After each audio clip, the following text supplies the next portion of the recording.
Welcome back to Rewind Rewatch. I am Andrene. I am Joel. And we are siblings, rewatching 90s movies, discussing how well they aged, and then talking about any themes, any quotes, and giving it a Rewind Rewatch rating between 1 and 5 to determine whether or not we would like to rewatch this movie again.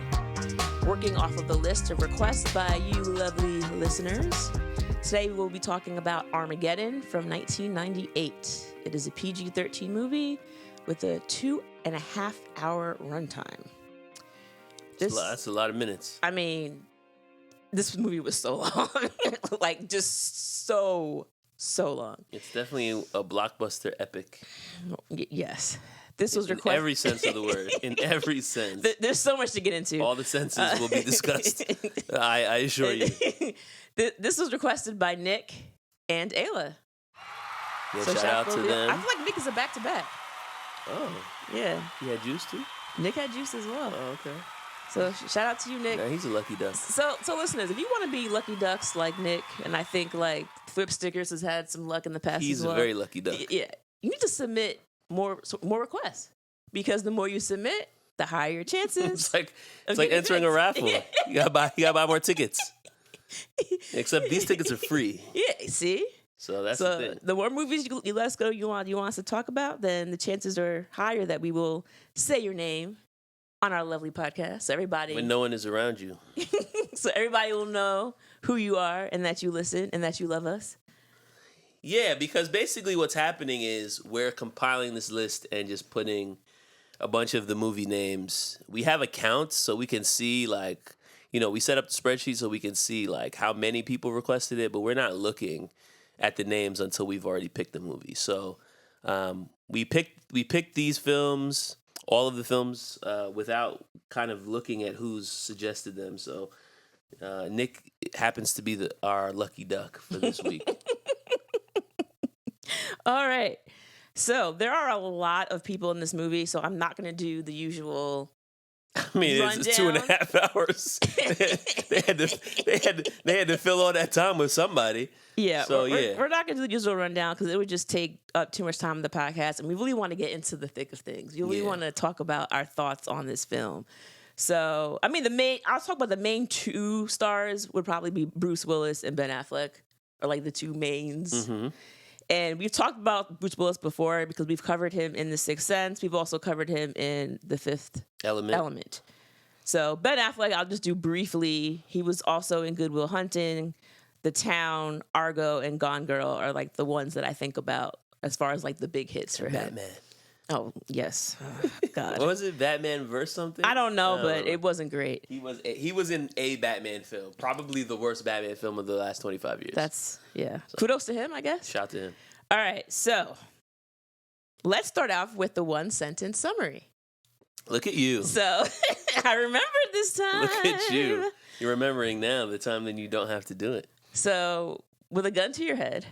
Oh, okay. Thanks for that. What is your one-sentence summary of Armageddon?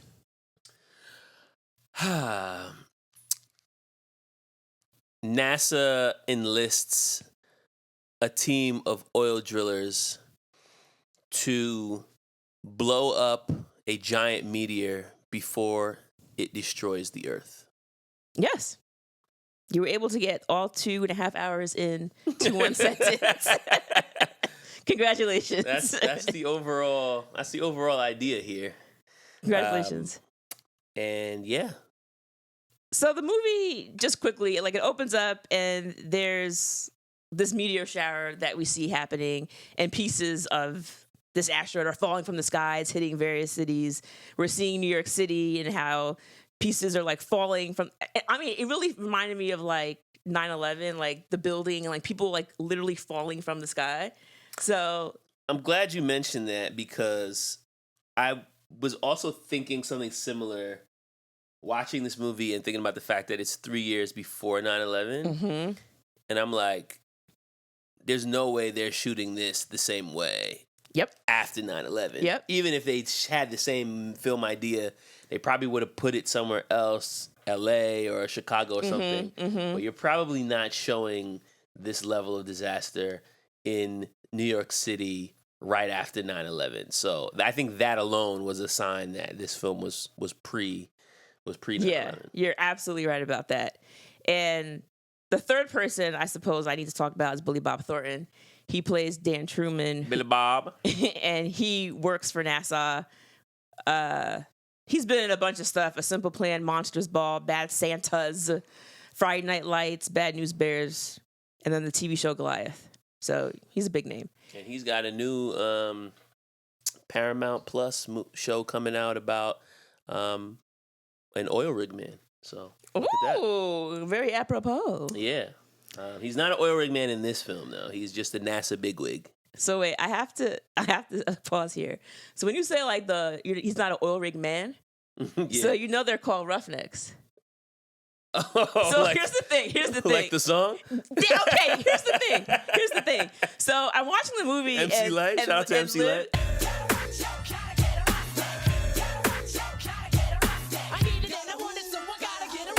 Liv Tyler's character, who plays the daughter of Bruce Willis, his name is Harry, and Liv Tyler is the daughter. And she talks about how she's on the oil rig and she's been around roughnecks her whole life.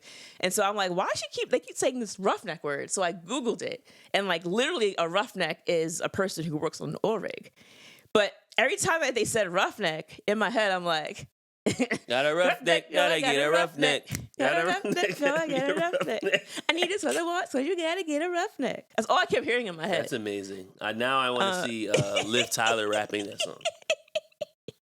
But yeah, they're called. I didn't know that. roughnecks. I just assumed they were talking about it in the colloquial sense of like, No, I get it, but it's a man's man who has no class and da da. no, that's what they're called. Wow. Because I looked up roughneck, and then Google response said average salary of a roughneck, and I said, wait, what? Average salary of a roughneck is crazy. Oh man, that's wild. So I was pleasantly surprised by that. So off the bat, there's one. I think it's also important before you go into too much of the plot to note that this is a Michael Bay film. Oh, so you already know. Explosions galore. It is a Michael Bay film in the most Michael Bay-ish of ways. Like a textbook. Like if you wanted to show someone like, yo, what is Michael Bay about? Like, yo, watch Armageddon, bro. Yeah, absolutely. So as it starts to happen, Mr. Truman, who's played by Billy Bob Thornton, he works for NASA, and they're realizing like, oh, something's going on. At first, they thought it was missiles being fired, and they quickly realized that it's not. It's pieces of a large asteroid. The asteroid is the size of Texas. And there's one part where he says, the pieces that fell into New York, those are nothing. They're only the size of basketballs and Volkswagens. And in my head, I said, well, those are two different sizes. First of all, a basketball and a Volkswagen are not the same. No. And secondly, Volkswagen, like, that's very specific. Yeah. Like, why did we use that as a reference for the size of the asteroid? I mean, it must have been ad dollars. Like, that's the only reason. So that stood out to me. I was like, oh, okay. So they end up realizing there's this huge asteroid that's hurtling towards the Earth. And basically, if it does strike, then it's going to essentially demolish all living things. They said even like microorganisms would not be able to survive it. So they decide, like Joel said, the plot is they need to get people up in space to drill a hole into this asteroid 800 feet deep, plant this bomb, then fly off the asteroid, come back to Earth, detonate this bomb, and then somehow they'll be able to implode the asteroid from the inside and then save all of mankind. And so the goal is that if they blow the asteroid up by a specific point in time, it will split in half, and basically one half will go over the Earth, one half will go under the Earth, and it'll basically miss it so that, basically it splits in half and then it avoids hitting the Earth based on, the calculations of the speed and the size of the asteroid. Right. So the very first thing as I'm watching this back now, I'm like, why is America the only country trying to stop this asteroid? Bro. This movie is propaganda. This movie that's what I think. Incredibly American in a way that I did not capture watching this movie as a 12 and 13 No, year we were old. kids. But watching it now, it's like so overt. And I had the thought, yo, this movie, I know they put a ton of money into this. I know they put a lot of ad dollars and promotion dollars into this film. And they made this 2.5 hour epic. This had to have come out during 4th of July weekend. Sure enough, it came out like June 30th, 1998. So I'm like, oh, yeah, that tracks. It had to, because I'm like, yo, there's no other time you would put this movie out, because it's literally like everything is centered around America saving the world. Yes. There doesn't seem to be really any partnership with any other country other than Russia, who's really their only contribution is to gas up the fuel, the American spaceships. Right. Although I will say the Russian guy did save their butt quite a few times throughout the movie. Oh, no, he definitely does. But yeah, you're right. Like initially it's just kind of like, oh, we're America, and if we don't do it, then all mankind is going to die. So I'm like, why isn't the UN in on this? No? Because it's America. So I had an interesting fact. I'm not going to go ahead and throw it in here. So I was thinking about like the whole like space race and like who've actually been to the moon. So I'm thinking like, well, maybe the reason is that no one else, has the satellites or has been up there that could possibly do it. So I did some research on like just moon landings, just really quickly. So the USSR did a soft landing in 1966. A soft landing basically means that like they were able to land the spacecraft on the moon without serious damage, but like no one actually came out of the craft and walked, but like they were able to land. So they did a soft landing in 66. The US set foot in 69. China then went in 2013. They were able to plant rice seeds that successfully produce grain. So they're like actually growing food up there, which is crazy. India then did a robot landing in 2023. And recently, this January, Japan did a soft landing. So other countries have been there. So I will say at this time the movie came out, only Russia and the US had been to the moon in some capacity. So maybe it was like based on the idea of who went where in space, it would make sense that US and Russia were the two countries that did something. So I was like, okay, maybe I can forgive that a little bit. That's a generous interpretation. I mean, yes, I also feel like this movie has some American flag flying in the background. Oh, like yes. Every other scene. A lot. The spaceships that they send up there are literally called Freedom and Independence. Yeah. That was very on the nose. And then it was, the whole movie's on the nose. And then also, throughout the course of the movie, again, the only people that are going up there to save the entire planet are a bunch of Americans. So they're not even enlisting the help of any other countries. That's true. They mentioned in the movie, they do say that they were partnering with, I think it was like France, Russia, and Japan, their space centers, but we don't ever see them. No. And then as they're communicating to Keith David's character, who plays like the general that reports to the president is making all these speeches, and basically, every time he gives a speech, the entire world is listening to the U.S. president, as if he's their president. The Bible calls this day Armageddon, the end of all things. And yet, for the first time in the history of the planet, a species has the technology to prevent its own extinction. Yeah, it's very bizarre. Like, why aren't the presidents of any of their countries Addressing giving them people. speeches? It's like the U.S. president is addressing the entire globe. And again, when you're a kid, you think that that's how things work. You're like, oh, that makes sense. Yeah. But it's like, no, that doesn't make any sense. It doesn't make any sense at all. And you're right. Like, they have people in India and in China, like people like in mosque and sitting down and they're praying. They're listening to the American president speak. It's like, and they all speak English, of course. Nah, this movie is so much America. Like, they're trying to give you so much America for 2.5 hours that, like, yo, you walk out of here, you're gonna be proud to be an American. So that's my first gripe. Gripe number 2 is Harry's whole situation with AJ and his daughter. Okay, so the daughter's name is Grace. Yes. Played by Liv Tyler. Correct.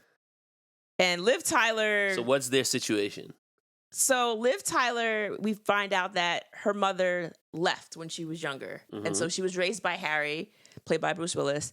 And so she grew up on these oil rigs. Bruce Willis is like a third generation, I think he said. Drill man. Well, roughneck. Oh. And so... Got a roughneck. Gotta get a roughneck. And so she's grown up on oil rigs, essentially, and with these like rough and tough type of guys. And she ends up falling for one of Harry's employees named AJ, played by Ben Affleck. And AJ is a little bit of an unruly employee. He does not follow instructions. The first time we see all of the men on the oil rig, we're learning that the night before, Harry had instructed the men to turn off drilling. And AJ goes against orders and leaves like one of the rigs or one of the drills going overnight.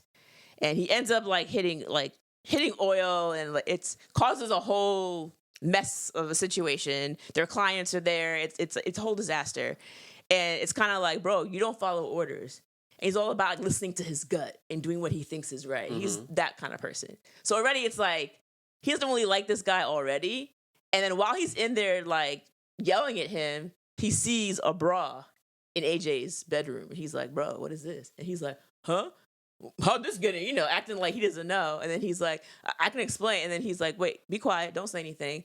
And he, like, slowly creeps back the covers of the bed. And we see his daughter, Grace, is laying in the bed. And he loses it. This man pulls out a gun and starts shooting on the oil rig. And so I have a number of issues with it. Number one is you're shooting on an oil rig. That's number one. Number two, you're shooting at an employee. Mm-hmm. Number three, your daughter is an adult. This woman is like 26. She's a grown woman. She's not 15. And he's not a 30-year-old creep. You know what I mean? So it's like, these are two consenting adults, and you're upset that your daughter is seeing someone that you don't approve of, so you're going to pull out a gun? Like, Number four, there are clients on the boat. Oh, that's correct. So you're doing this in front of, like, people that you're supposed to be impressing? The whole thing, and cutting a deal with? The whole thing is just so inappropriate and, like, very much akin to, like, those fathers who feel like they have to control the sexuality of their daughters and, like, take them to the doctor to make sure their hymen's not broken. It's like, why are we doing these things? Shout out to T.I. That's not a shout out. That's not a shout out. Yo, it is very much like... Why are we doing these things? It's very stereotypical of, like, oh, if somebody tries to XYZ with my daughter, I'm gonna pull up with a shotgun. It's like, the stereotype of like the overprotective dad, but it's like he actually does it. So this is again on the nose, very Michael Bay. Talk about a shotgun wedding. Where it's like, yo, like he's actually chasing this man around with a shotgun and shooting at him while the other employees are like kind of telling him to chill, but also like don't seem that concerned with what's going on. Like, they're just like, yo, you gotta let him do what he does. They try to give him a head start. They kind of block him. Bear tries to block him. Hey, come on now. I gotta give my boy a head start. But it's like, but he's just shooting at him. And the only person that's actually freaking out is AJ. He's like, yo, you're going too far. But then everybody else is just like, oh, they expected Harry, it. You know how he gets over his daughter. It's that toxic masculinity, and I just don't understand it. Why are you so obsessed with Well, he's a roughneck. This whole God. This is the whole thing, right? Like they're establishing this group of people that are toxic masculine. I don't know what the word is. Toxic males? Yes. So like that's kind of who these people are, right? Like you have Rockhound? Yeah, Rockhound's character who's just like Mr. Horndog, who's like Steve Buscemi. Steve Buscemi's character. He's like loaning a bunch of money, borrowing a bunch of money so he can basically blow it on like strippers and drugs and prostitutes. I do want to talk about that. So it's like these are the people that we're led to believe are working on this oil rig. In addition to the guy from Remember the Titans guy who like has a gambling problem and has never met his own son. Yeah. Like, he has more issues than that. All these people seem to be like not chick. Yeah. Like they're not like good. They're not good guys. And so Harry knows this. Is like, these people can drill. So I'm gonna employ them, but I don't want my daughter with them. And his daughter is basically, who all, by the way, calls him Harry. Yeah, so she doesn't really respect him as her father. And she's like, yo, like, you basically raised me around these people. Mm-hmm. So what did you think was going to happen? Like, what kind of guy did you think I was going to fall for? Which he's not really trying to hear, but you also get the sense that he hasn't done a great job to this point of raising her in the first place. So she's kind of now to the point where she's like, I don't even really want to listen to you. And he doesn't really even have a leg to stand on because he hasn't done a great job of raising her to begin with. Exactly. So there's that. But what were you going to say about Chick? So Chick, they establish later on when basically NASA goes and visits Harry. Well, they don't visit Harry. They basically force him to come to NASA because they need his help. NASA. You're saying Nassau, like Nassau County. That's not. They're not in New York, New Jersey. They're in Houston. NASA. There NASA. I don't know why I was going to think about NASA. I don't know. Anyway, NASA.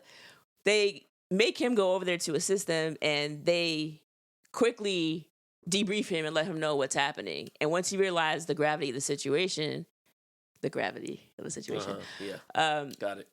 They first tell him like, "Oh, we're gonna need you to train these men." And when they finally decide to use his team, they're going through all the different characters, and Liv's character is telling you like, this person you could find him here, and he's like this, and this person like this. And when they talk about Chick, they mention the fact that he has a history of assault and robbery. So there's a scene where he goes, before going up to space, he goes to see the ex-baby mama and the kid, and she basically tells the kid that like that guy's like the mailman or something. She says that man's a salesman. And at first, when I was a kid watching it, I was like, well, she's mean. She's not letting him see his kid, because I didn't know what the heck was going on. And watching it back, it's like, bro, but has a history of assault and robbery. Like, did he assault her? Is there DV? Like, I don't know. So, like, yes, there's a gambling issue, but there's also some underlying, maybe violent crimes that is involved there as well. So there's probably a good reason why she doesn't want her child around him. Just putting that out there. Nah, this is the thing. It's like,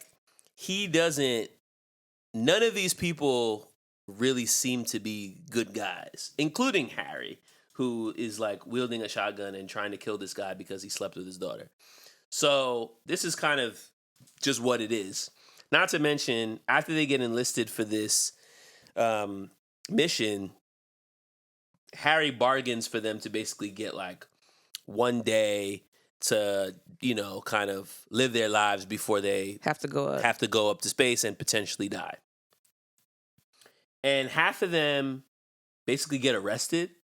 Like their final... Oh, yeah, they get into a huge fight at the club. Yeah, at a strip club. Mm-hmm. They get into a big fight, and they're basically getting arrested on their like final day on Earth. Yeah, So it's like, this is how you chose to spend your final hours as a free person before potentially dying. It's like, these are not... Yeah. Well, when you think about Rockhound, and you mentioned how he took out this stupid $100,000 loan to use at a strip club, did you notice what the interest rate was on that loan? No. 60%. So is that $60K? So I'm thinking, fast forward to the end. We know they say the day they come back home. I'm like, he's going to be dead. Because that loan shark is going to be like, I need my money. Which probably also explains why he was so willing to die. Exactly. In the first place. Because he's like, I actually don't want to go back. Exactly. Because they're going to break his arms off and his legs and then throw him in the river. He also saved the world. So I'm sure he could find that money somewhere. Somebody should be able to give him, a pretty hefty payday. Maybe it's not going to come all at once, but... I'm sure he's going to have checks coming his way because it's basically like this group of like 12 people that saved the entire globe. A bunch of misfits. Right. The other thing about the end too. Okay. Because Chick's Chick is a part of the team that saves the day. A number of them don't make it back, but Chick does make it back. Mm-hmm. And then his ex and the son are there. Mm-hmm. When the son sees him on TV, he's like, "Oh, that salesman's on TV." She's like, "That's no salesman, son. Oh, God. That's your dad." And so it's like, all right, so this guy was a piece of crap. He was a bad father. He was a bad partner. He was violent. He's a gambling addict. But he is saving the world. Like, at that point, do you tell your son, and do you, like, try to reconnect your son with this man who's basically saved the entire world? I wouldn't tell my son until I had proof that he had changed.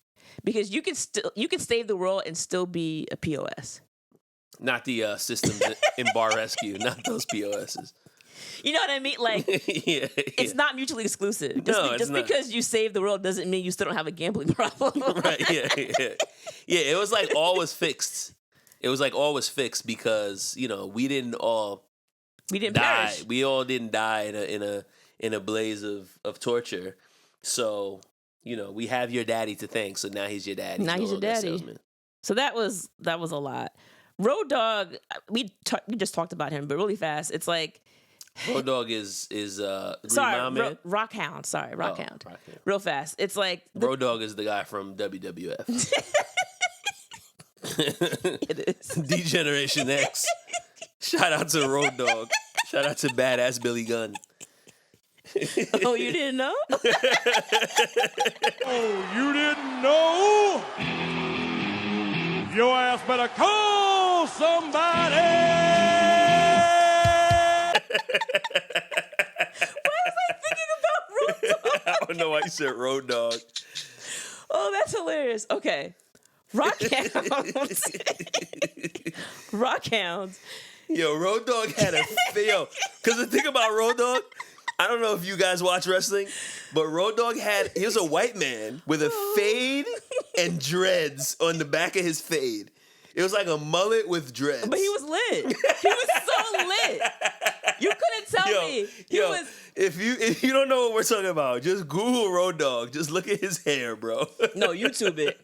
YouTube it. Because you gotta see the whole how he comes out. You gotta see the Road Dogg entrance. You gotta YouTube it. Oh, that's hilarious. Okay, sorry. Rockhound. Oh, that's good. Just this creepy old man who, like, again, like you said, he's very horny. He's always picking up on girls and all that. This is how she described him in her official report to NASA. Yes. She said, Rockhound, he's very horny.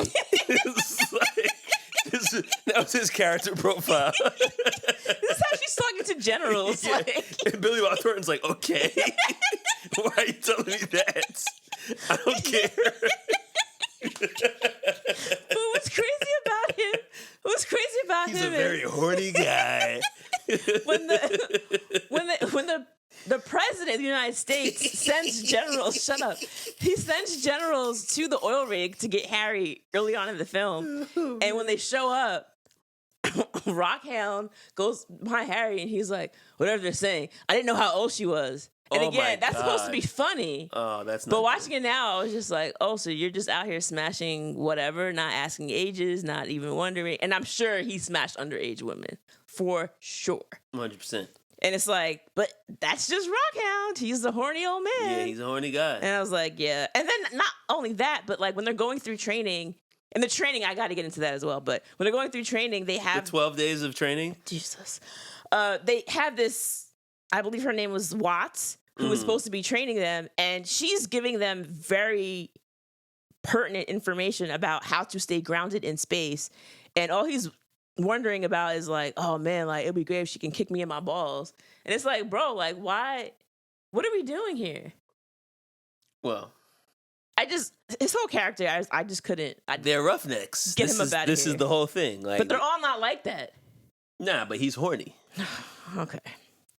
So let's talk about getting them ready for space. Well, yeah. So basically, by the time they group this whole team together, they all pluck them from their different places where they are throughout the U.S. because this is the only place we're getting anybody from. Well, obviously. They get them together and basically tell them what they're up against, and that according to calculations, they have basically like 18 days before it's too late. So the plan is to train them over the course of 12 days and then send them up there, and I guess they'll have 6 days to complete the mission. I don't really know how that math works out, but whatever. So now they basically have to try to learn how to exist in space and get this training from like these serious NASA people. And these guys are just a bunch of freewheeling roughnecks who are kind of just playing by their own rules and trying to have a little bit of fun before the world ends. So I think it's supposed to be like, I guess, this lighthearted, goofy boys will be boys type of thing. But of course, they're just like not taking it seriously enough, despite the fact that, like, you know, the fate of the world is at stake. Yeah, at one point, they're doing physical examinations, and Bear stands up on top of the examination table and pulls or takes off his hospital gown, and he's wearing like a leopard print brief of some type. And then he pulls it down, and his like part of his butt is out, and he's like doing like a fake strip dance on top of the table, and all the guys are like, "Yeah, whoa!" And I'm like, "Y'all know what's happening here?" No. Like, it was supposed to be really funny, and like, so my husband refused to watch this movie with me because he's seen it before, obviously, and was like, "I'm not watching that again." And I'm not doing this for another 2.5 hours. He happened to like walk by as that part came on, and he looks at the TV and was just like, "Ugh, I can't believe y'all are watching this." And then he just left. He just walked out of the room. Yo, shout out to Andrene's husband. But I was like, yeah, it's amazing. It's not great. Amazing commentary. But then I'm thinking about just forget about all the physical aspects and learning how to breathe in space and how to move in space and how to deal with what they call space paranoia, which I don't think is a technical term, but okay. Dealing with all of that. All that aside, I'm just thinking about, they said at one point that it normally takes something like 18 months to psychologically prepare to be in space. And you're going to do it in a matter of days? Like, how exactly is that going to work out? And how will the U.S. government entrust these ragamuffins with the livelihood, like the entire world? It just doesn't make any sense. Well, no, nothing about this movie makes sense. But the way that they try to explain it is, initially they're trying to come up with plans of how they could stop this asteroid, and they recognize that the only plan that makes any sense is to basically detonate the asteroid from within. So basically, you have to drill a hole in it to place the bomb inside of the asteroid. So they're like, all right, well, if we're going to do this, we have to find somebody who's like nice with drilling. Who can we find? They get Harry. And when they get Harry and put him on the mission, he's like, well, I'm only going to do it if I can use my guys. So we're led to believe that this was not NASA's idea. In fact, most of the people at NASA think this is an awful idea. They're all basically saying that, like, yo, we shouldn't be allowing these idiots to do this. But Harry's basically threatening that, like, if you don't let me use my guys, then I'm walking away. And he's the best of the best of the best, the best of the best of the best, sir, with honors. So he's the best of the best of the best. So they're like, yo, like, we have to give him his guys, which also doesn't really make sense because it's like, you could have just got someone else who would actually work with astronauts. Like, you didn't have to use this idiot. But it's like, well, what can we do? He's the best. Yeah. So like NASA's hands were tied. Not to mention the fact that they have a top secret mission that has not been released. And he gets them permission to like have a night out on the town. And he's like, and they're telling, damn it, Harry, this really shouldn't be doing this. This is against protocol, but I'm going to give your boys this one day. It's like, what? Yeah, it doesn't make sense. And he's telling people at the strip club, like, yeah, I'm an astronaut, about to go up to space, blah, blah, blah. Yeah, of course. It's like, come on. Like, so, this like, doesn't these idiots don't even have, they don't have the self-control to be able to hold water, never mind top secret information. But anyway, whatever. The other thing I want to talk about with this training is AJ, because you talked about AJ being kind of like this hothead, hotshot know-it-all, young punk. Harry is the wise old veteran who's the best of the best of the best. And he recognized that AJ has talent, but AJ doesn't listen, and AJ thinks he's smarter than he really is. So while they're training, we see another glimpse of this, where it's like they're basically going through a practice exercise where like they're supposed to practice what it's going to be like when they're up there. So they're in like whatever, some sort of contraption that's supposed to take away their gravity. Well, no, they're underwater. Oh, that's right. They're in spacesuits underwater because they said that'd be the closest thing to like being up there. Right. And while they're doing this exercise, they tell AJ to stop, to hold back. And he's like, no, it can keep going. It could do it. And they're like, AJ, come on, stop, hold back. No, come on. You know what I'm talking about. I'm going to keep going. And of course he keeps going, ends up blowing the transmission. And the mission at that point would have been completely kaput. And when they pull him out, like Harry's looking at him like, bro, like, what are you doing? He's like, come on, man, I could have done it. He's still not even like. But he's like, but you didn't. Like, that's so this the whole whole thing is like, he fails the mission. They're like, yo, if you did this up there, the mission would have failed and everyone dies. So, and again, this is not just like you guys would die. It's like all of mankind is going to die. These are the stakes. And you're pushing it because you want to prove that you're in charge and that you know better than your boss, who clearly knows better than you. And he keeps saying like, "Oh, like whose team is it? It's my team, right? So let me do what I'm." So Harry's not here. It's just us. All right, man. So then he screws it up. But then when Harry scolds him afterwards, like, "Yo, what were you doing up there?" He's like, "Nah, yo, they don't even understand this. The system." Are off. Yeah, he's like, "Yo, NASA's system is wrong. Like, I know better." He's like, "You think you know better than NASA?" Like, that's really what you think? You think you know better than NASA? And I think what bothers me is, I think you know what I know what you're gonna say. Because later on in the film, they get to a point where like they have to actually drill. They land in the wrong space on the asteroid. They overshoot their landing spot by like 26 miles, and so the space that they're drilling is basically like a steel plate. An iron plate. So they're sitting on a bunch of iron and they have to drill it because they don't have enough time. And they're all figuring out like, yo, how are we going to do this? And then AJ's like, yo, I got it. Like, I can do this. And then they're all looking at Harry like, yo, what are you going to do? And he's like, let's give it to AJ. So I'm like, wait a second. In what world? So I'm like, wait a second. At no point in this film has he proven the capacity to lead. At no point in this film has he proven that he has solid judgment, that he can perform under pressure in a reliable way. So I'm like, now with the fate of the world on the line, and you're up against the clock, because if you don't pull this off in like the next, I think at that point they have like an hour left, and they had to drill like it was something 250 crazy. feet. Yeah, it was something insane. So it's like, bro, like they were at the point where they should have already drilled 200 feet, and they were only at 57. So it's like, yo, don't have enough time. So then it's like, yo, in this moment, you're trusting the guy who you haven't been able to trust to this point, who at the beginning of the film, you actually went to his bedroom to scold because he wasn't doing his job. So now you're like, oh, yes, I'm going to trust AJ. Why? Because he proposed to your daughter? Like, it doesn't actually make any sense. Well, remember, because before they were even picking the team to go up to space, he was picking out all the guys, and then he said, I should probably get AJ. And his daughter said to her, like, I thought you didn't trust AJ. And he's like, I thought you did. So I'm like, so that's it?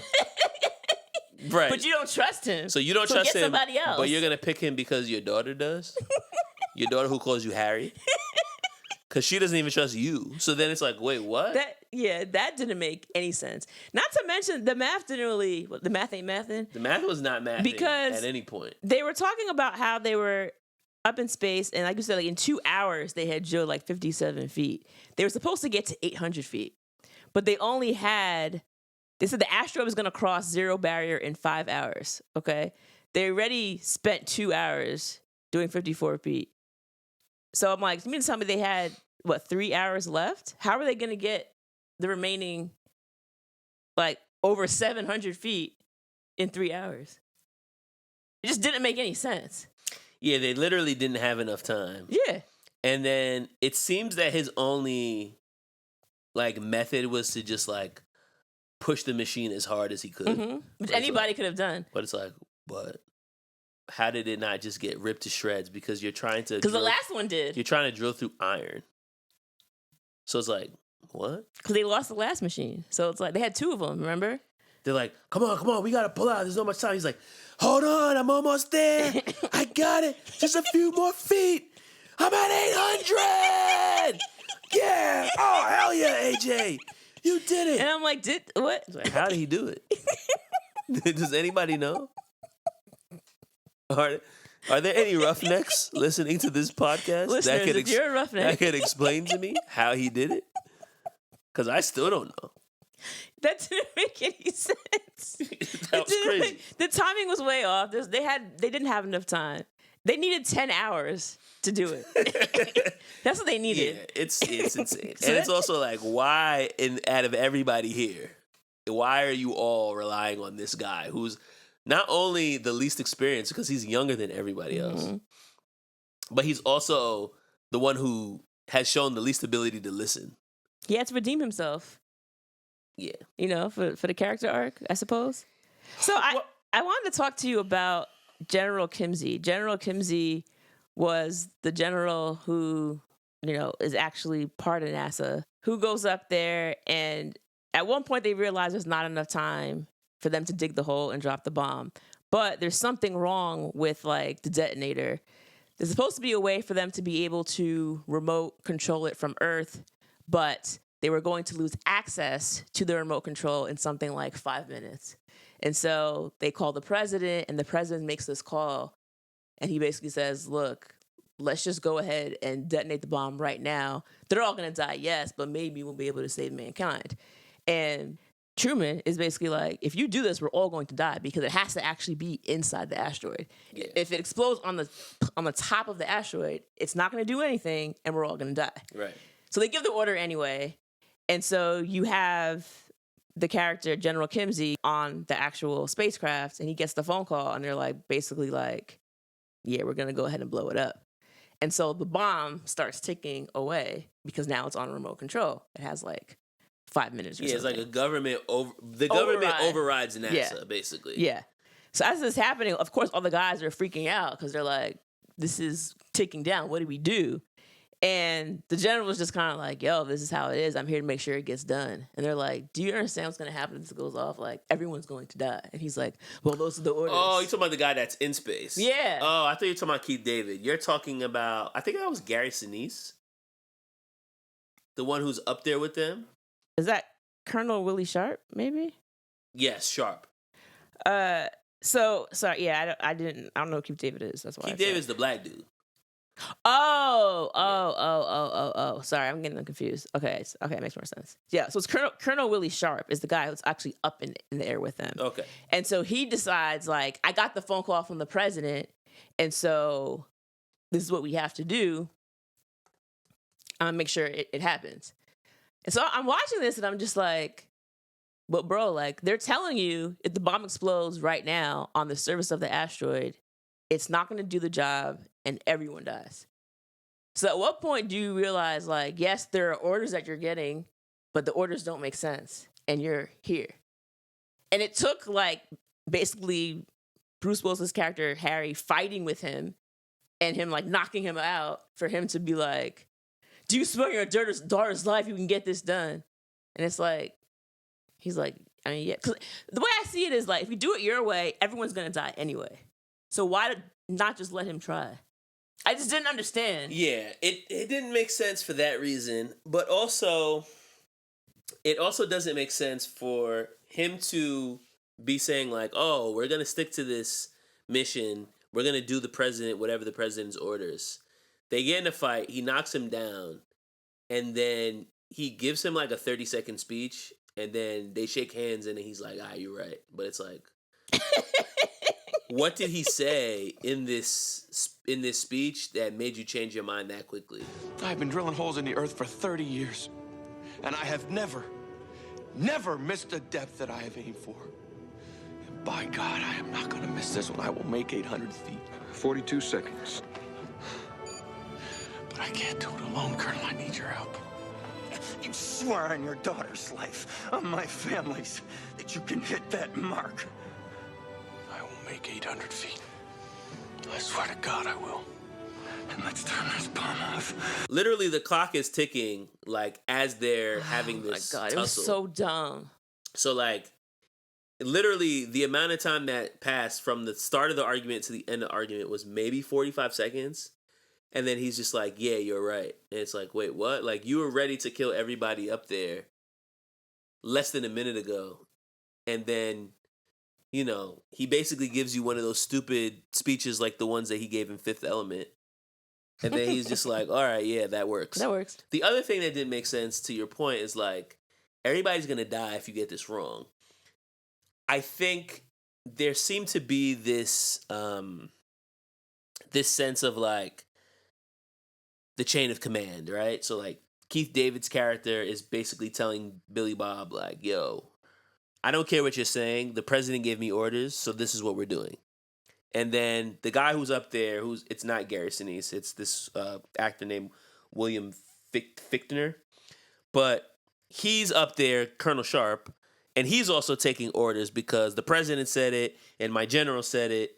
But it's like, at what point does chain of command no longer matter? Because everybody's going to die. Exactly. Like, mankind is at risk. So, like, chain of command is actually completely irrelevant at this point. Like, Exactly. do what you think is best. I don't care what anybody's telling you to do, including the president. Like, who cares? He's not up here. And if we get this wrong, he's going to be dead, just like everybody else. So, like, who cares? Yeah, I didn't understand that at all. It's like, wait, but the president is like, who cares, bro? Like, Yeah, that actually does not matter in this moment. That scene to me was very infuriating because I'm like, now you're just eating up time. Because had they not done that, they could have. Well, I guess either way, the remote control was broken, so they couldn't have done it either way. But it was kind of just like, now the bomb's gonna go off in 2 seconds. You waited until there was 2 seconds left. Open it. Red or blue. Jim Carrey. Right, yeah. Liar moment. So they stopped the bomb, and now they're just like, well, time to drill, and that's when they decide they're gonna. The whole thing was just so ridiculous. That's all I kept saying to myself is like, this is so ridiculous. Then you have that stupid dummy Rockhound. That stupid dummy Riding the missile like it's a horse. Talking about, I want to feel some power between my legs. What did they say he had? Space dementia. That can't be a thing. Like, maybe it is. I'm sure there's a more technical term for it. Space dementia. Let's see. But yeah. Oh yes, it says a fictional mental disorder. Exactly. This is exactly what it is. Like, there's no way that's a real thing. Also featured in an episode of the Ren and Stimpy show. So there you go. Well. This is what we're working with here. Also seen in Ren and Stimpy and the film Armageddon. So yes, not a real thing, but I do think it is plausible that somebody in a life or death situation would go through some temporary insanity. I didn't find that to be, especially amongst all the other things that happened in this movie, that was not amongst the most far-fetched. I do want to talk about this space jump that reminds me of like Speed. Lord have It was mercy. like when they hopped over the bridge in Speed. Yeah. They did this on an asteroid. It was a huge cannon. Yeah. It was like the Grand Canyon, but like on an asteroid. Exactly. It's like, how are we gonna get over there? So they had like the rockets on, and they turned it off at the right moment so it would like jump over. So yeah, it's like we're gonna have the rockets or whatever it's called, like the engine, and then once we jump off the cliff, we'll turn it off so that we'll basically be suspended without gravity. And then once we're ready to land, we'll turn it back on so that the gravity will reactivate, and then we'll land. And then at some point, the Russian has to like get out of the thing. He's flying by a string. Like, I didn't know why he had to get out of happening. it. Yeah, I didn't understand that. But basically, because they busted up the first rig, on the Independence gets ruined, and so they're at this point, the Russian and Bear and AJ are presumed dead. But then they come back after they do this ridiculous speed space jump, which is like ridiculous. And then it's like, oh, AJ's back. Like, oh, yes, we have another drill. Because otherwise, they're really just like that was over. Standing there just like doing nothing because the drill got ruined. And then there's one point where after AJ and Bear and the Russian were in Independence, and Independence gets blown up. I hate these names. So then they're like, yo, like, we don't know what happened to them. We lost contact. And then they're like, Independence is down. Thank God we have you, Freedom. Oh, Lord. Yeah, the quotes were really bad. I was like, oh, man. They were really bad. America much? I mean. Thank God we have you, Freedom. It's like, it was so, they were stuffing the red, white, and blue like directly down your throat for 2.5 hours. Yeah, it was really, really a lot. So let's talk about the end. Which part? Harry staying behind? Yeah. Because this part bothers me. And actually, before we get to the end, there's something else that really bothers me throughout this entire movie. Tell us. That I have to get off my chest because it's probably the thing about this movie that bothered me more than anything else. Oh, wow. Is Grace. Like, what about her? The Grace character was just kind of pointless. Like, the only thing that she served, the only purpose that she served in this film was like, she just felt like an avatar for the power struggle between AJ and Harry. Mm-hmm. But they didn't really give her character a lot of depth. It was just like, she's the only family that Harry has because the wife left, so he's overprotective of his little girl. But AJ loves her, and he wants to marry her. But AJ and Harry, they don't like each other. No, they don't. So then Grace is just kind of like the piece pawn. of rope in this tug of war between the two of them. But it's like, that's really the only purpose that she serves. We don't really get anything else. And so the majority of the film is them in space on this mission. And for some reason, she's just like sulking around the control room. That's my family up there. Yeah. Mind you, nobody else's family is there. And at one point, the guy asks her, what are you doing? You shouldn't even be here. And she says, well, where else am I supposed to go? I have nowhere else to be. And they're like, oh, I got. And they're like, oh, fair point. So throughout the film, you're seeing like the NASA guys and they're doing this thing, and then there's the military guys, and there's the president giving speeches to the world, and there's the spaceship and the guys, red phone. and there's the this and there's the that. And then she's just like standing around looking sad the whole movie. Like literally just like sitting at a table looking sad, walking around looking sad, putting her head down, a tear drops, she's crying, she's sad. Oh man, I think AJ died, she's really sad. Oh man, my dad is about to blow himself up. Yeah. Oh man, I'm really sad now, and now I'm yelling at people. And then she had the hand on the screen. Okay, so it's like, yo, like, what is she even doing throughout this movie? Number one, why is she even here? Because again, you're not military, you're not a roughneck, you're not a scientist. Like, there's no clearance. There's no reason for you to be in this space. Harry said, "Wherever I go, Grace goes." But she didn't. But I'm saying, like, when they took him off the rig, he made them bring her with him. That's why she was there. And so I guess it's like, well, he's up in space trying to save the world. I guess his daughter could stay here.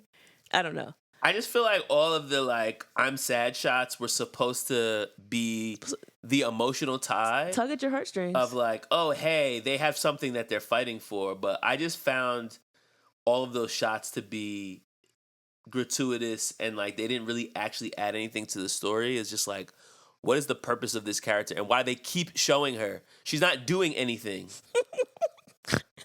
They were just showing her sitting around. It made me snort. It was so annoying. I was like, please stop showing her. So I read somewhere that in the initial script, or a screenplay, there was no love story written into it, but that they added it in after the success of Titanic, Of course. hoping to get some of the same audience.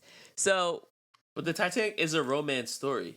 but they're thinking like if we add the romance, But it's not like they. But the Titanic didn't like shoehorn a romance story into the Titanic. no, The whole story I hear is what romantic. you're saying, but they're just like, oh, if we can put this in here, maybe. Oh, God. And then after I read that fact, I started thinking about Titanic and the scene.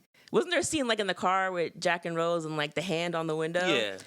In this movie, after Harry says goodbye to Grace, she puts her hand on the TV Oh, my screen. God. And I was like, oh my God, that's from Titanic. That's so bad.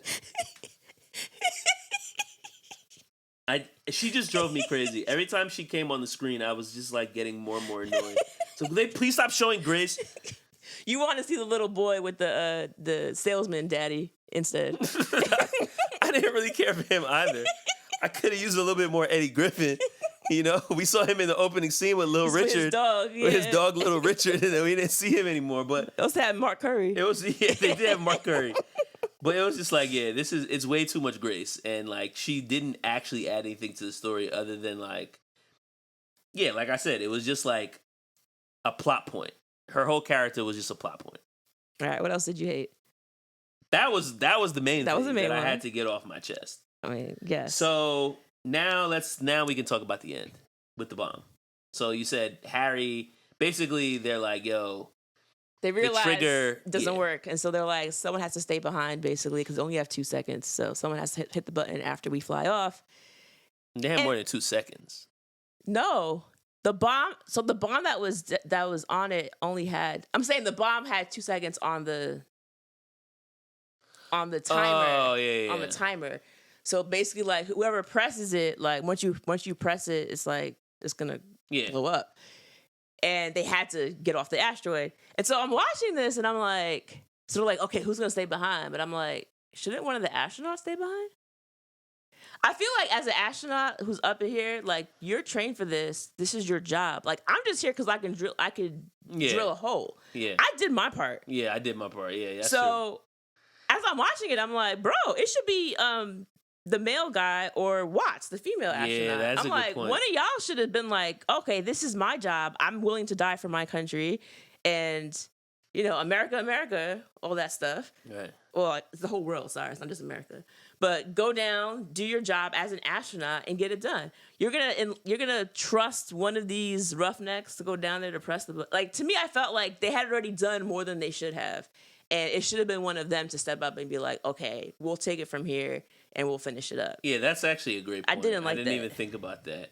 The actual astronauts actually become like a bit of an afterthought. Yeah, Because they're like not really doing anything. And then even when it's time for them to leave, they just fly the. I mean, they fly the. she can't the even craft. figure out how to like get the thing to work. The Russian had to do it. And the Russian's like, move out the way. He like pushes Watts. She was driving me crazy. And then he just starts banging on the system with a wrench, and that's how he figures out how to get it to turn back on.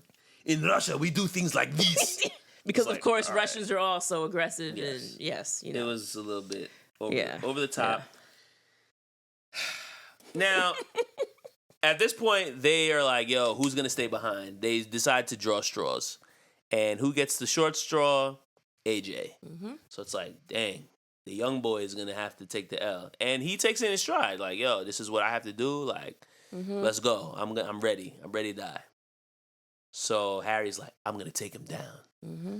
So he takes him down, and then he basically just like does the good old switcheroo, unplugs his oxygen tank so that he starts like losing his faculties, and then pushes him back inside and grabs the remote out of his hand. So then it's like, yeah, nah, I'm doing it. And then he's like, what are you doing? I'm supposed to die. You can't do it. He's like, no, you can't die. You have to marry my daughter. Mm-hmm.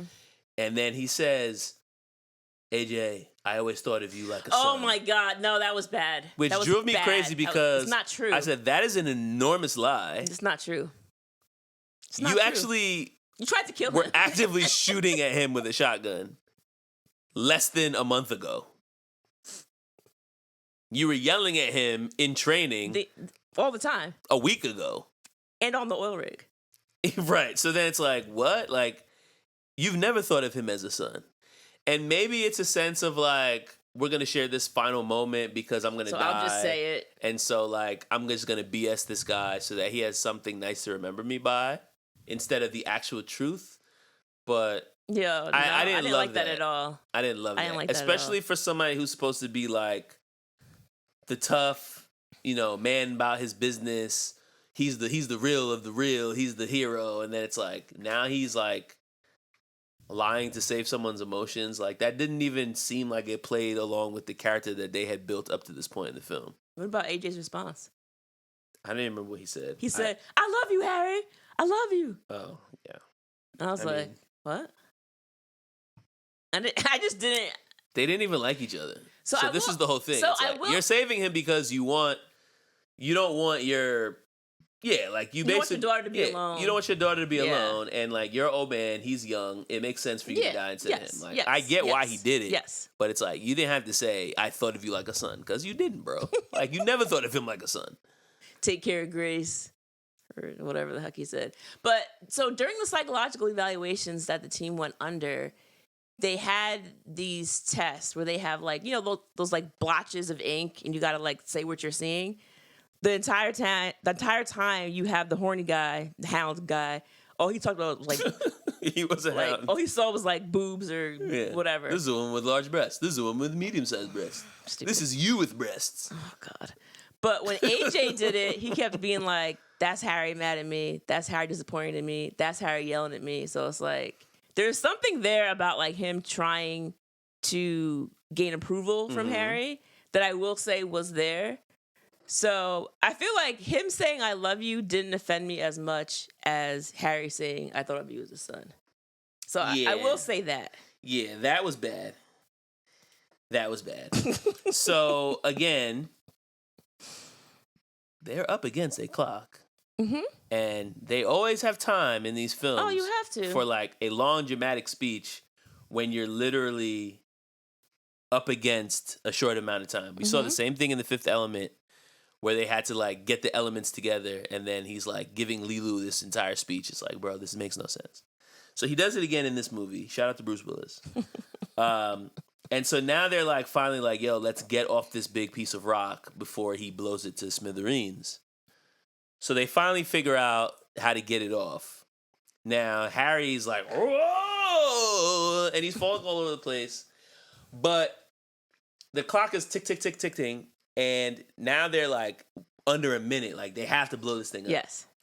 Now he gets up and he gets the remote. And he has a remote in his hand with like 45 seconds left. He starts thinking about Grace. But he still doesn't click the button until there's 3 seconds left. So I'm like, what is he waiting for?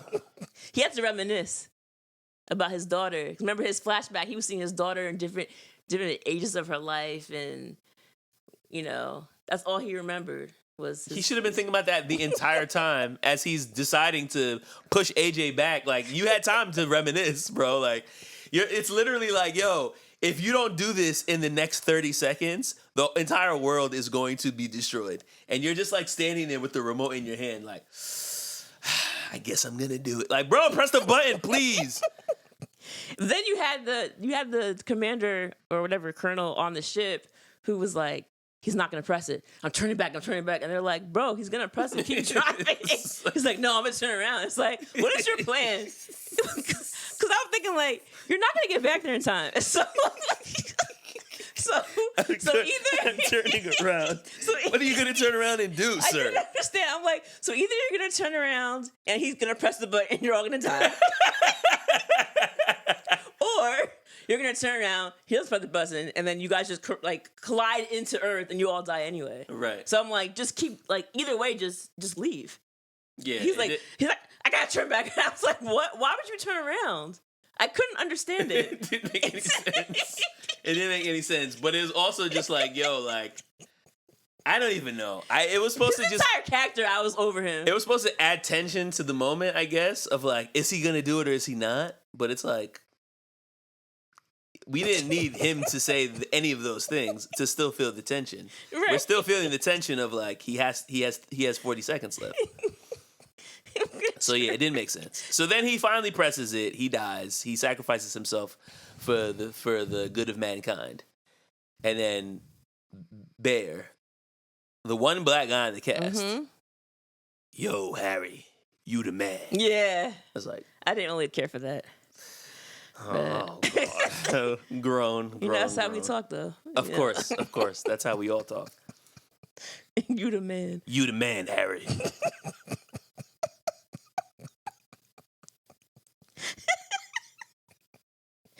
Oh, my God, I'm crying. Oh, this movie. It's fantastic, right? It is fantastic. It is very long. It is very over the top. It's very dramatic. We haven't even talked about some of the music choices because the music in this movie is also very dramatic. Like it's like a stereotype of like a drama film. Like the way that you would make fun of a drama in like a comedy, or like if they were making fun of a drama movie in like on like SNL or something. But like that's how the actual movie is. Like it's not a spoof. Like, but they're actually doing it. Give us an example. I can't even think of an example, but it's just like when they're talking, and then it's just like dum dum dum dum dum dum dum dum dum dum. It's like, come on, bro! Like this music is like way over the top. But even like you said, even the drums or whatever that they use, it still comes off as very patriotic. Yeah, it's still very much like that July 4th type of feel. There's literally a part of the movie where Bruce Willis is addressing the NASA guys, and there is a giant American flag waving behind his head. It's all over the place. Like it was like, what is happening here?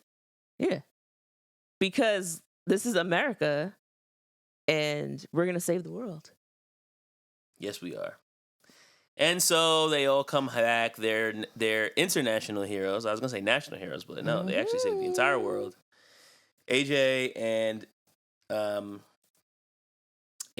what's her face, Grace, have their wedding with the end credits, and they have a big romantic '90s movie kiss to end the film. Nice. I guess. Oh yeah, I forgot about the '90s kiss. How could you forget about the '90s kiss? Yeah, I did forget about that. They had to have the big '90s. It's been a while since we had one, so I feel like I wasn't really like. It's literally the only reason this character is in this movie is for them to have a dramatic '90s kiss at the end. She doesn't really serve any purpose other than that throughout the rest of the film. So her purpose is just to have the '90s kiss. It is. Well, no, because you needed the whole. And they needed her daddy song for the soundtrack.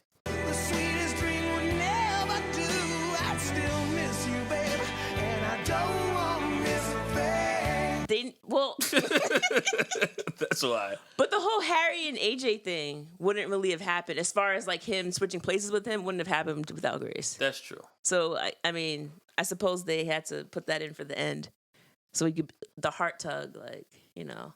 Right. But she lost her father, and her mom left, so now she has AJ. Yeah. Hopefully they don't break up, cause yikes. Nah. They're good. So apparently, I was just interested, like, thinking about the American flags in this movie. Apparently, there's a Stamper Oil American flag from the movie Armageddon. The flag has a aluminum pipe with 2 Stamper Oil labels affixed to the side, and it was going for $5,900. Wait, what? This is an American flag. Look at this. Is it from the film?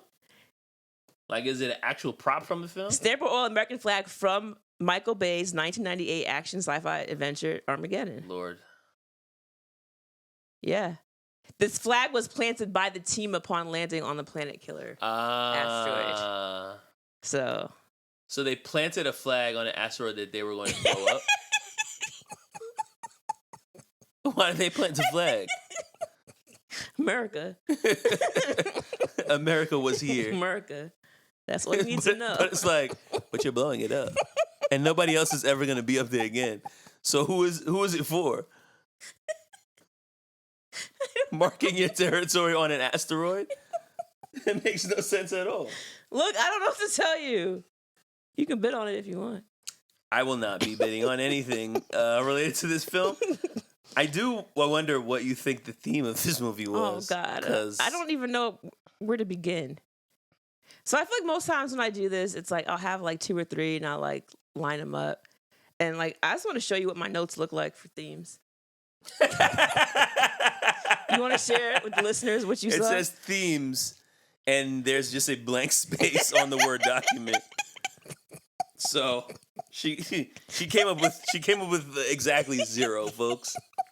Well, I have one, and I think the theme of this movie, because like you said, the central heart of this movie is not really about the asteroid. It's about Harry's sacrifice. And so I think the main theme of this film is that self-sacrifice is the greatest form of love. Because he's really not doing it for AJ, he's doing it for his daughter. Mm-hmm. And I think all of them are sacrificing something by even deciding to go up here. I guess you could argue maybe not, because they're actually all going to die anyway. Right. But I think that the choice that Harry makes at the end is kind of the whole point of the movie.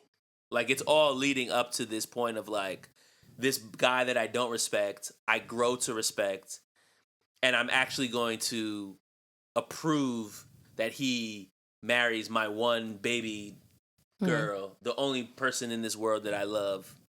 I'm going to give her hand in marriage to this guy that I now grew to respect. And so it's like, yeah, like, he's sacrificing himself out of his love for his daughter. So I think that's the theme. How sweet. Sure. All right. I have some facts for you here. You ready for them? I've never been more ready in my life. Okay. So, this movie came out in 1998, the same year as Deep Impact. So, according to the Deep Impact screenwriter, Bruce Joel Rubin, he claims he was talking about the plot of Deep Impact while working, it's like a working lunch with an executive at Disney. He alleges that soon thereafter, this executive went back to Disney, and then Disney began production on Armageddon as a counter, which is why we have 2 movies with basically the same premise. Armageddon made more money than Deep Impact and had a greater cultural impact. Mm-hmm.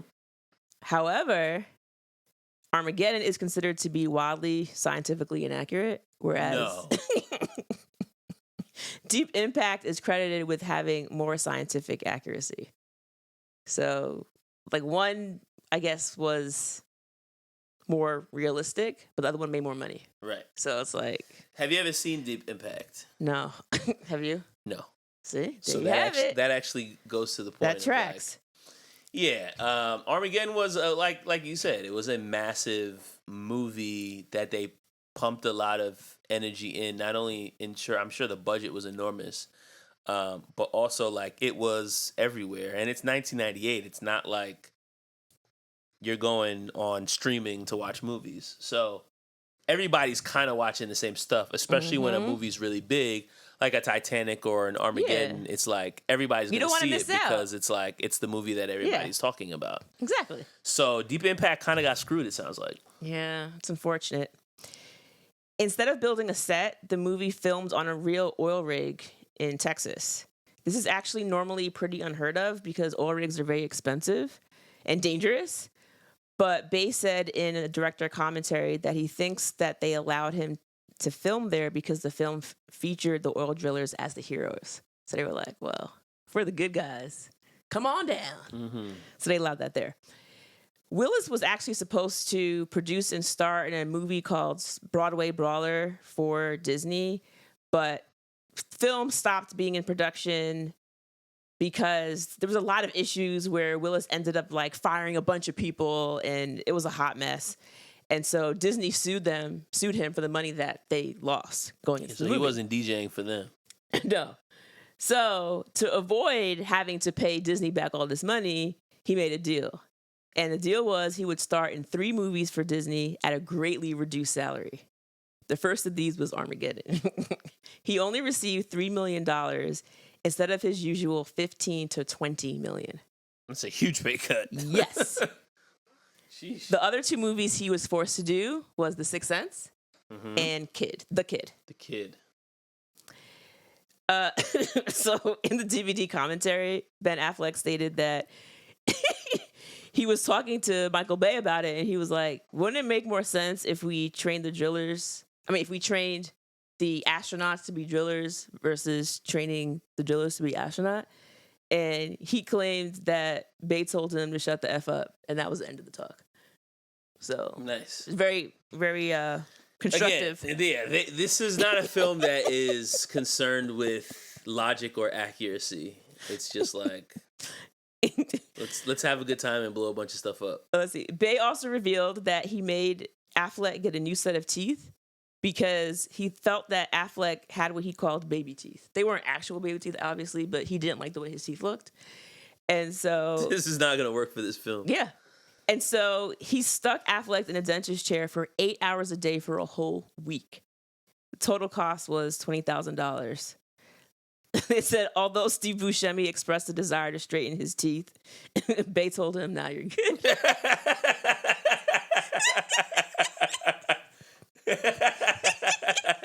You're not the star, bud. Hey, what about my teeth?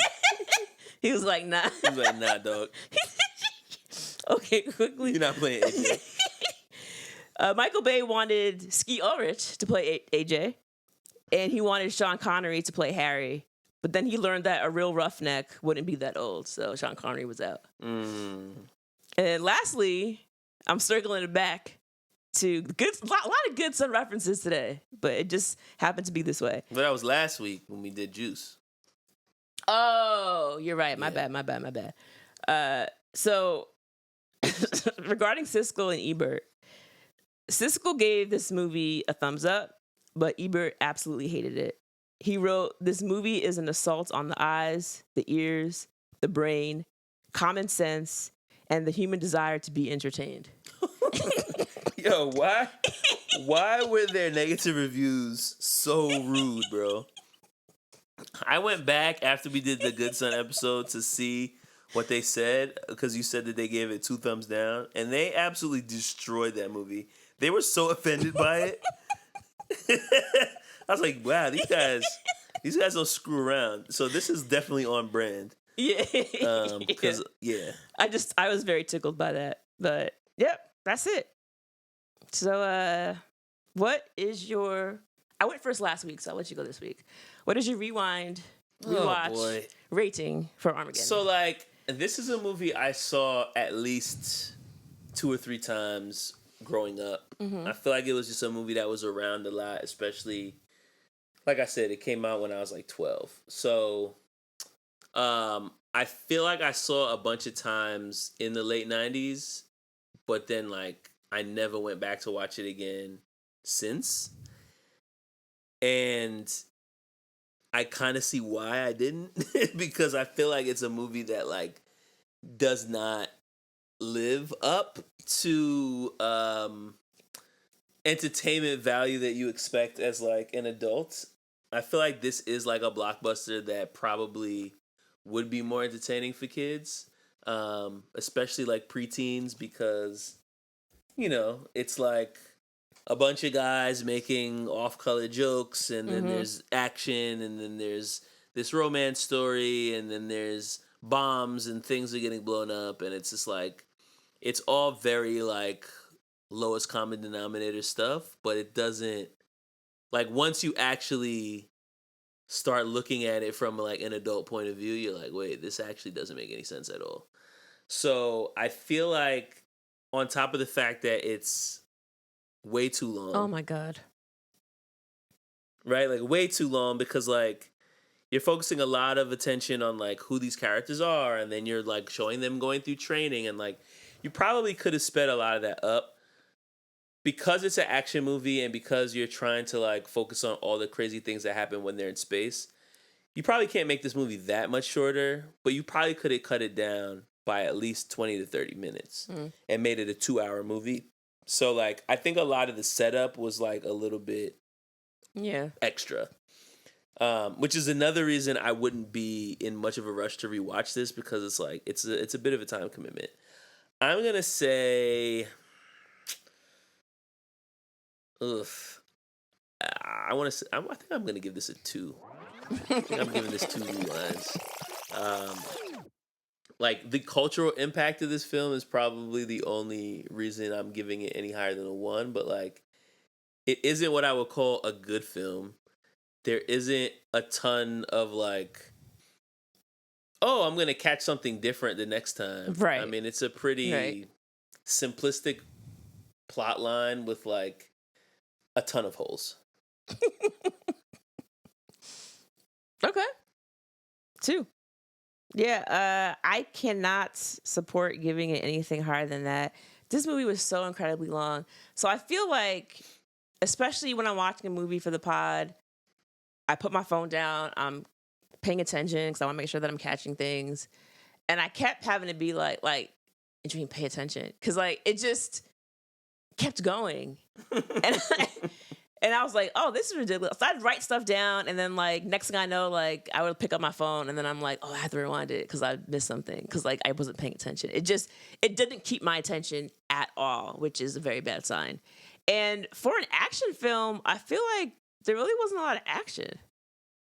Like, at the beginning, yes, they had a little meteor shower, but other than that, the whole rest of the movie is basically just we're training these guys to go up to space. And then when they get to space, like, some stuff happens. But, like, I don't know. I wasn't really that invested this time around. I don't know. I feel like there's a fair amount of action. I might push back on that a little bit because they do have, like, the fire that destroys Independence. They have to run through, like, the cold air and hold your breath because otherwise your lungs will freeze. And then there's, like, the space jump, and then there's a bunch of people die up there, including People did die. Owen Wilson, who we didn't even mention was in this movie. People did die. And actually, I didn't even remember him being in this film. I was like, oh, he's in this? Because he died. But he was, he had a few good lines. He was pretty funny. But, like, yeah, like, I feel like there was a fair bit of action. It just kind of took a while to get there. And I feel like they should have gotten us to space sooner. Maybe that was the problem. Because I feel like at that point, I've already been watching it for, an hour and 40 minutes. And I'm just like, bro, how much time is left? Yeah. So I felt like by the time I got there, I just wasn't interested anymore. Yeah, that's fair. So, yeah, they lost me. Also, like, all things you mentioned before, the holes in the plot, the ridiculousness of Harry caring about who Grace is having sex with. I mean, it was dumb. It was just dumb. It didn't make a lot of sense. The whole, like, America being the great savior of the world, I could have done without all of that. I said it before, the movie's propaganda. And, For American exceptionalism. Yeah. I also feel like a movie like Speed, which we've done on this podcast, is also ridiculous, but I feel like it's more fun. It was fun. Like, this movie's not really all that much fun, so then it's just like the ridiculousness feels like it's harder to forgive. Yeah, that's exactly what it is. So, am I going to watch this movie again? I don't think I'll ever watch it again. Like, I'm thinking about the rewind value, because, like, yes, I feel like we have watched movies on the pod that were worse. Like, I think Jawbreakers is worse. Like, I think Major Pain is worse. But the fact that this movie is 2.5 hours long, yeah. I'm never going to watch this movie again. So for that reason alone, I'm giving it a 1. Nah, I can't. I'm giving it a 1. I can't even really argue with this. I'm giving it a 1. I can't even really argue with this. Yeah. I can't even really argue with this. I'm sure someone will. And if you are a listener that just does want to argue about the rewind rating for Armageddon, bring it on, baby. Please bring it on. We love some friendly disagreements. You can find us on all social media platforms at the Rewind Rewatch Podcast. You can shoot us an email at rewindrewatch1990s@gmail.com to give us your thoughts on the episode. If there's favorite episodes that you have, we'd love to hear that as well. If you have rewind ratings that you agree or disagree with us on. Movie requests. And of course, as always, requests for additional movies for us to cover. All right. I think I'm going to close out by saying, gotta watch out, gotta get a roughneck. Oh, boy. Oh, Lord. Goodbye. Later.